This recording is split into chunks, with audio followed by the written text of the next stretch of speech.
that might be interested in running for an office.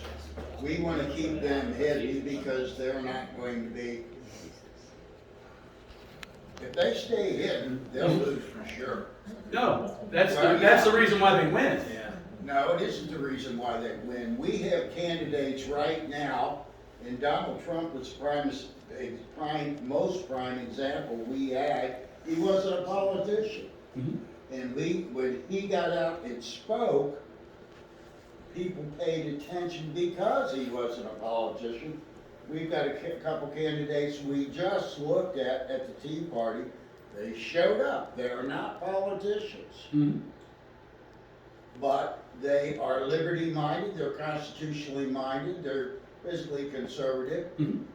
They spoke, we liked them, Mm-hmm. and we're gonna back them. But if you don't show up, and the other person does, the other person wins.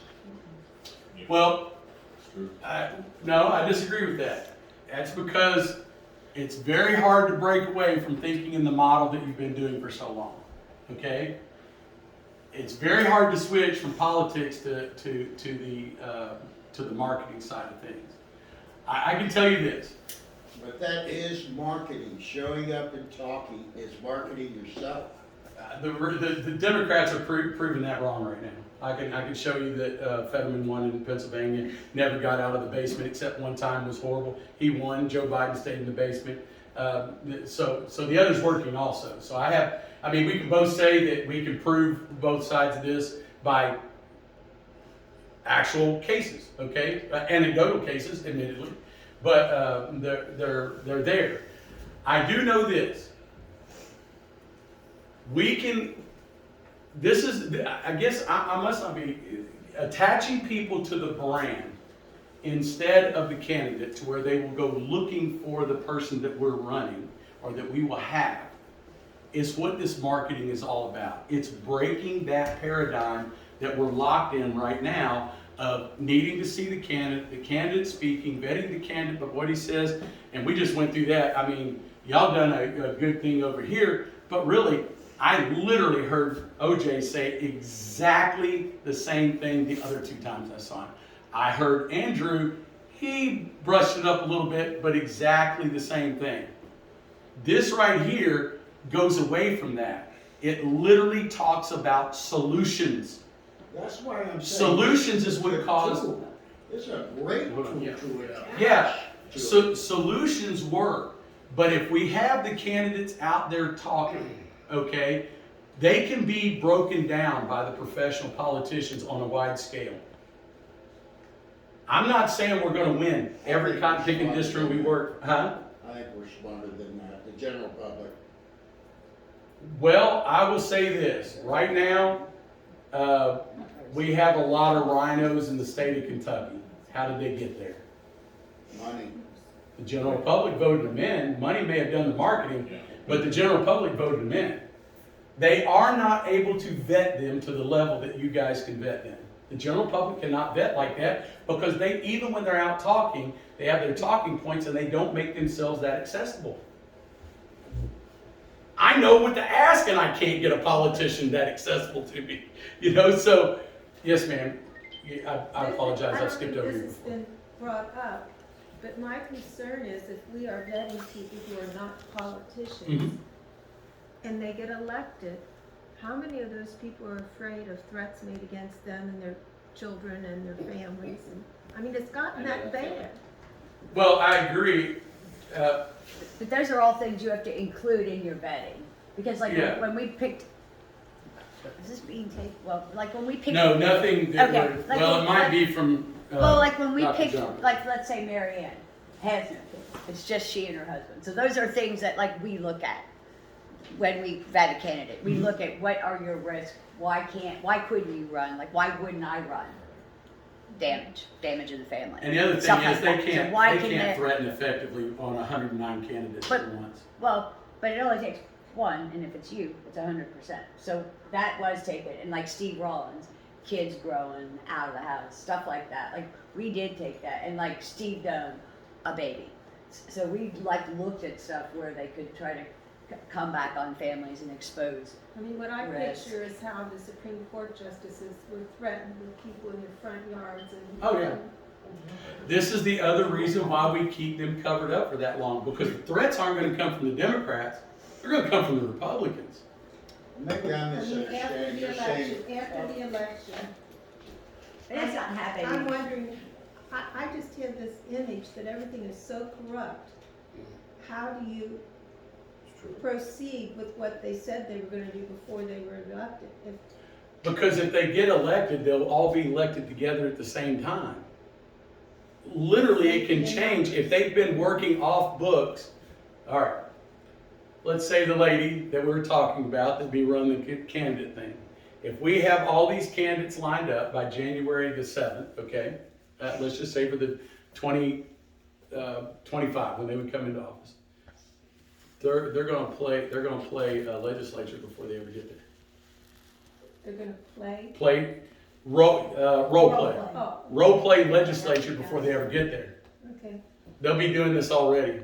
okay. They will have it lined up, they walk in, they have their whole agenda, literally. It may be a 30-day cycle, and they won't have to work about 20 of them. Okay. I know this sounds extraordinary. It is so hard to wrap your head around something when you've done something another way for so long. I know it is. But the fact of the matter is, we're losing at a 98% rate right now. That is an unalterable, irrefutable fact. One thing, I have a marketing background. Mhm. I ran my campaign using a lot of those principles, using data, trying to target people with different Mhm. messages and so on. I don't think that anything we do in our campaigns, if they want to target you, Mm-hmm. if your race is targeted, there's nothing we can do until we fix the elections, because the elections are fixed. Biden's election was fixed. Fetterman's election was fixed. The guy in Georgia's election was fixed. And they keep making it harder. We are agreeing here. These early voting days. I went through and looked at all the data in Campbell County. All the Republicans are losing when it comes to election day. We're giving them a head start. And we have a Secretary of State who is all in on it. He's great. And they want to add more and more and more to the voter rolls. This whole thing of giving an ID to homeless people, that's to boost the voter rolls. Oh, of course. Dr. Frank talks about the voter rolls is actually where most of it's happening at. But this is what he told me. He was like, if you're going to be able to do it, you have to be able to overwhelm. You've got to do many races wide with everybody on the same page. But here's the big one, he said. You've got to get a higher voter turnout. Right. And that's now here's the thing. This is once again a marketing. With something new, with some pop to it, something new and jazz and all that kind of thing, you always have an uptick right at the beginning of any business. Any business, even if it goes to fail. In the first month or two, it'll look like the golden goose baby fixing to lay eggs. But we don't need anything more than the initial uptick. We just got to get them to come to the voting booth one time. That's it. Just once. We have to get it up to where the algorithms are thrown off on the voter rolls, because the fact of the matter is they're waiting till late, finding out who didn't vote, and then adding them as a positive vote for what candidate A or B, and it could be Republican or Democrat in this state. So that's what they're doing. So they add it at the very end because they know who didn't show up to vote, and you can literally look at how many vote in the last hour, and it's magic. But if you have people there and they have less people, they don't know who's going to show up, and they still got people streaming in, it's much harder to do. Look, there are all kinds of things that we have to overcome. But we can't change the voter system unless we change some of the states. So either we're in a catch-22 and in a circular argument, or there's something we can do about it. As I said before, all I do know is we ain't going to change it the way we've been doing it.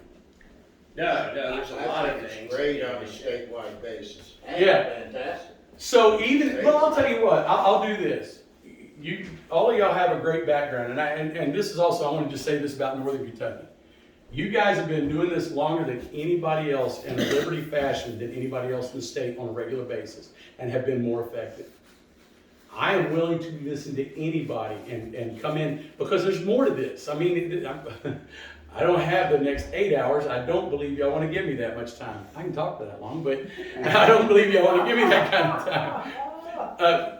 John? Yes, sir. Well, I don't want to take much time either, but, Just a little bit. She hates that. well, it'd be a little more than a little bit. Okay, go ahead. I would like to say, first of all, let me give you a preference if you don't know me at all. Some people don't know me. But years ago, I was in the Future Farmers of America in high school for 4 years. And I learned in that organization parliamentary procedure and spoke all the way across the Commonwealth. And I looked at the farmer's viewpoint of things as an old farm boy. And it was at that time with the teachers that I had, who I loved, by the way.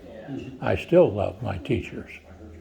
And that gave me the inspiration to become active in the JC's, Junior Chamber of Commerce in Boone County.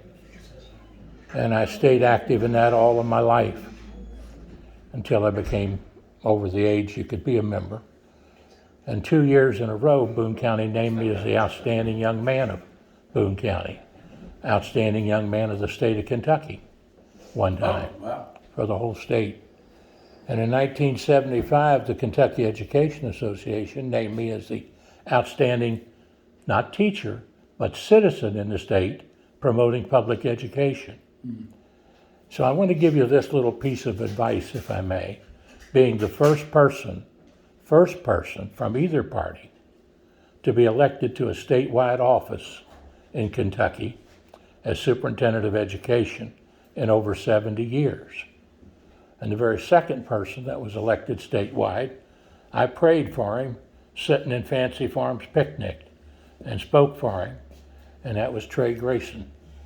And he became the Secretary of State for the first time as a second person from Northern Kentucky. Nobody since has won statewide from Northern Kentucky. So I want to give you these little points of advice. I took 2 times before that running statewide. Once as the youngest person to ever run for Commissioner of Agriculture, barely 30 years old, and got beat by 2 multimillionaires who got into the race.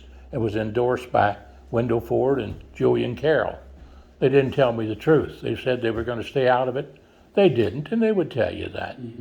So I was ahead in the polls, but only had $10,000. And I was not going to mortgage my home to run for office. So I kept my name on the ballot, but dropped out officially. But then went to work in appointed positions. What am I saying next? I ran in 1987 for state treasurer, but got beat by a fellow that changed his name to CPA, Robert Meade CPA. It was the CPA thing that he won on. That's the God's honest truth. And I got beat. But I did something in that race that got me known in every county in the state of Kentucky, because I filmed the history of every county in the state of Kentucky in front of their courthouses. And those tapes can still be seen, and was used by the school systems, endorsed by the State Board of Education, and was used by the school systems, and still are on YouTube today and Facebook that I show. What's the answer though? When I ran for Superintendent of Education, I had already done those histories of every county and sang in every county in the state. You're going to have name recognition. Name recognition. What you're doing right now is name recognition, and I commend you for it very much, because this is the answer. But it has to be combined with what these gentlemen are talking about here too. You still have to have great grassroots, you've still got to have workers, you've still got to have talkers, and you got to have people supporting you. Absolutely. And one thing I want to make a strong suggestion on: 2 things. Number 1, do not attack the teachers. Oh, yeah. Not, we actually don't want to make, help the teachers. you want to help the teachers. Yeah. Do not attack school teachers. If you're going to attack somebody, attack the national organizations That's exactly right. and the national state education. Do not make it personal for the teachers, because the teachers are not the enemy. Nope. Trust me.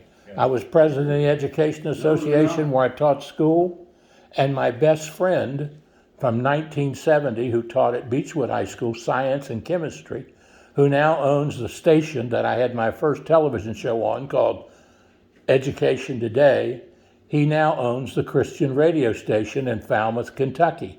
Oh, really? Gil and Janet Hammond. She taught at Northern.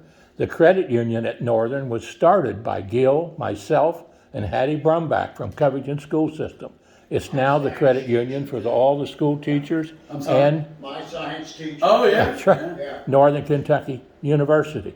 The point I'm trying to make here is be careful who you attack in a general way. I tried my best to talk our gubernatorial candidate, and who won one term, could have won a second term. Do not attack the teachers. It doesn't do anything except turn people against you, and they remember that. I mean, they're having a hard time anyway.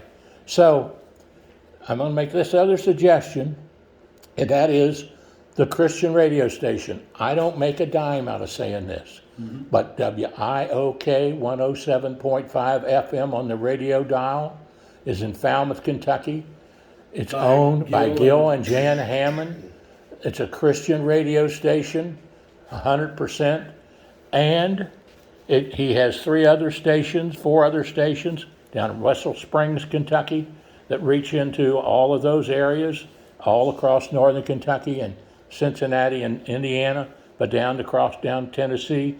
And I'm saying his listeners are listeners who vote. Yep. And who do understand who's that candidate, who do understand, understand Tea Party, understand conservative, understand that you're going to protect their pensions, not take them away from them, but protect I'll them. tell you this, we made the promise, we pay the tab. That's right. Now, Don't make the future promise if you don't want to pay the those tab. are the things that I just want to point out that I can't say too much of, because I've done over now 5,000 videos that you can see on my well, you can see some of them on my website. I can't afford to update it, but the website's been out there for years. And my YouTube site, which I do continue to publish on, and this will all be seen on my YouTube channel, as well as my Facebook page, where I have over 5,000 friends. And Mike and Walt know this, Jerry know this. When I say something, I do it, don't I, fellas? And so all I'm saying to you is keep in mind the Christian radio station, because the listeners, they really do listen. I listen to them every morning. Sermons by Adrian Rogers, David Jeremiah, Michael Youssef, Dr. Dobson, Rick Warren, and the guy from Barry, Kentucky, little church down there that is on early in the morning, and my wife, who's the smartest move I ever made. And if she wasn't sick, that's right. And if she wasn't sick, she'd have been here with me today. And I'll be going to the event this evening, and I'll be filming that too. But wherever I go, I ask the question. That was my last show, which is really what this should be all about. Are you ready? Are You Ready was the name of the show. You know why I named it that? Because when the politicians came on with me, I wanted to ask them the question. Are you ready for Jesus? Absolutely. Are you ready for Jesus? Absolutely. Because Jesus knocks on everybody's heart's door. He knocks on your door. And as I learned from Billy Graham, when I gave my life to the Lord in 1956 in Louisville, Kentucky, it's the Holy Spirit's job to convict. It's God's job to judge. It's my job to love. When I look around this room today, you all are so easy to love. You really are. Because you're hard workers. You wouldn't be here if you weren't people that can be loved and loved by Jesus. I mean, you stand up for godly principles. And that's really what we are all about, is returning godly principles on how this country was founded. And I taught advanced government and American history. And you know something? They talk about black history and all of this racism business. Let me tell you something. It was in Jessamine County. I taught the first black history course in the state of Kentucky in a public school in 1969. Jessamine County, and came back and taught it at Erlanger Lloyd in 1970, the first black history. So I'm just saying these are little pieces of advice that I'd like to give you. And I hope you carry it with you in what you're trying to do. And I really pray for you. I'd really pray for you and wish you well. God bless you. I'm sorry for taking so much time. No worries. I have just one thing to say, when we're talking about, we're primarily focusing on primaries. Mm-hmm. Okay, one problem, we have a serious problem with primary candidates, with turnout, voter turnout. Mm-hmm. Kent County alone, okay, we're talking like 14-15%, okay? Yep. I ran in 2011 as a state representative for 63. There's been some redistricting done. Steve Doan is now in this area here too, but I was 63 over here where Vance is at, okay? I ran a campaign, and most of you are gonna laugh at this, for $1,175. I only had 150 mailing, 150 signs that were sent out. I had one mailing and I had a few donations. I lost at that time to less than 1,000 votes, okay? Yep. Now, and I had so many people come up to me and said, well, didn't know, okay? I said, well, this is the problem with primary candidates. The issue that I see more than anything else, again, I grew up in a rural area, okay? I grew up in a town of 1,500 people. When it came to elections and everything, everybody came out, all right?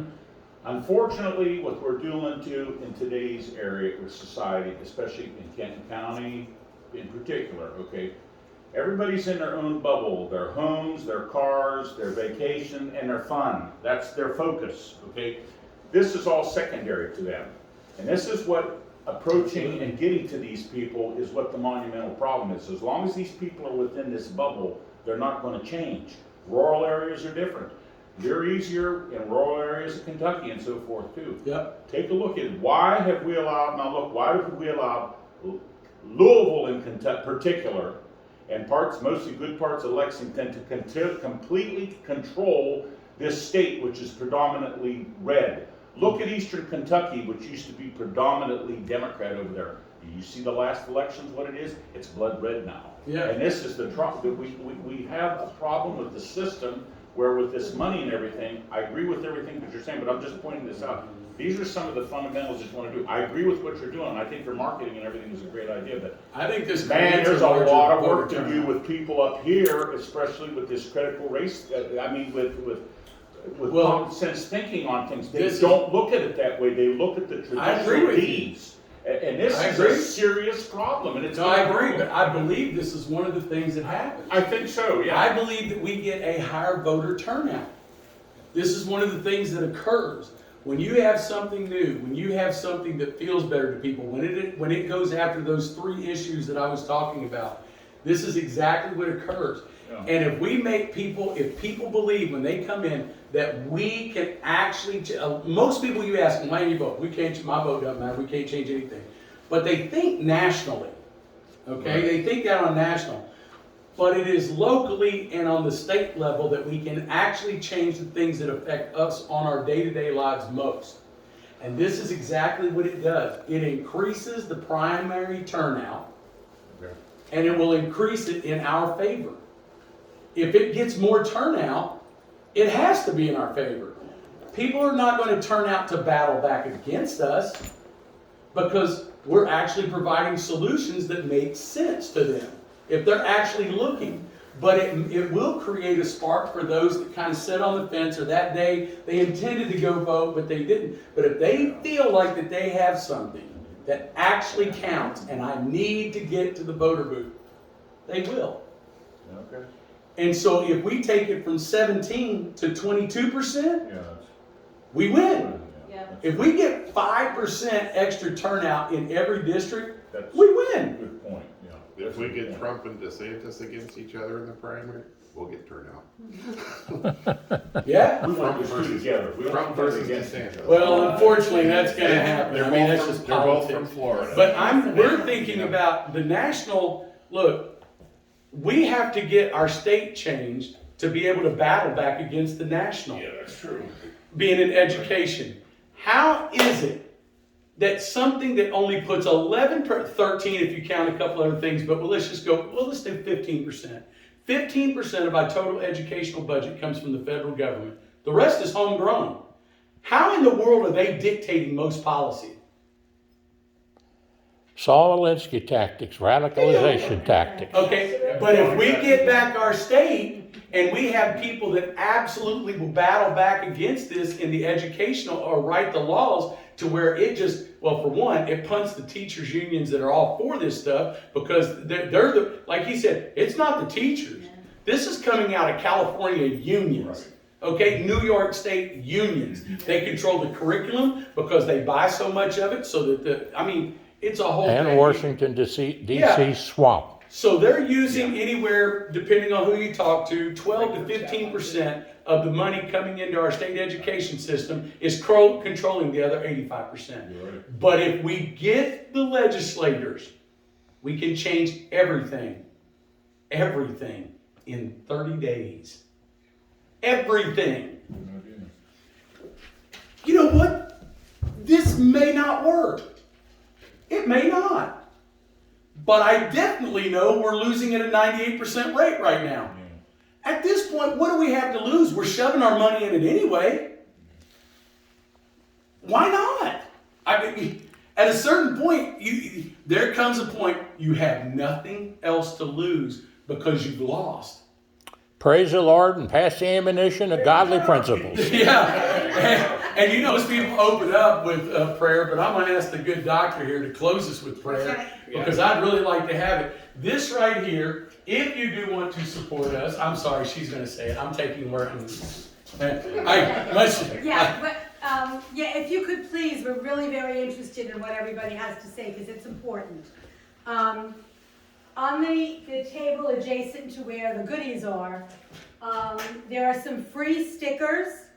They're clear on white backing. If you would take, one or two of those, put it on the back of your computer, put it on the back of your phone, because as you're using your phone, everybody is looking at the sticker, that kind of thing. Good idea. We've got 3 what we think are great bumper stickers. The bumper stickers are $5 each. And then we do have some t-shirts and sweatshirts. This is our inaugural bunch. It's the first bunch we've created. So think about that as maybe for a gift for someone. That's the best way to help spread the word on everything. And there are envelopes. They're pre-stamped.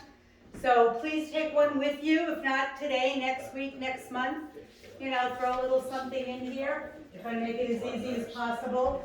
And he will not be attacking teachers because I taught for 40 years. Hold on. I'm going to tell you this. She won't tell you. That is not going to happen. She taught in the New York City school system. Oh my word. And she was Which one. was not a Christian system. Oh, no. No, and not only that, it definitely wasn't any Republicans. How many Republicans? There was like 4 of In you. my building, there were 4. There was me, the custodian who carried, the computer teacher, and the principal, actually. We're the only 4 And we like be Republicans in the whispering at system. each other. Whispering at each other. You want me to close, you say? Yes, I would, if you would.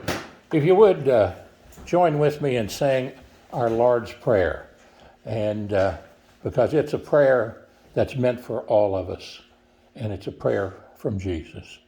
Our Father, who art in heaven, hallowed be thy name. Thy kingdom come, thy will be done, on earth as it is in heaven. Give us this day our daily bread, and forgive us our trespasses, as we forgive those who trespass against us. And lead us not into temptation, but deliver us from evil. For thine is the kingdom, the power, and the glory, forever and ever. Amen. God bless you. Thank you, sir. Nice to be here with you. Thank you for doing that. Thank you very much Very for few coming. people do that. They make up I appreciate it. a whole dialogue thing, and that's the prayer. Thank you. Sandy That's Day the Clyde. Thank you. Anybody else have one? No, it's ideas, obviously. Well, I'll tell you what, it's actually, I'll just-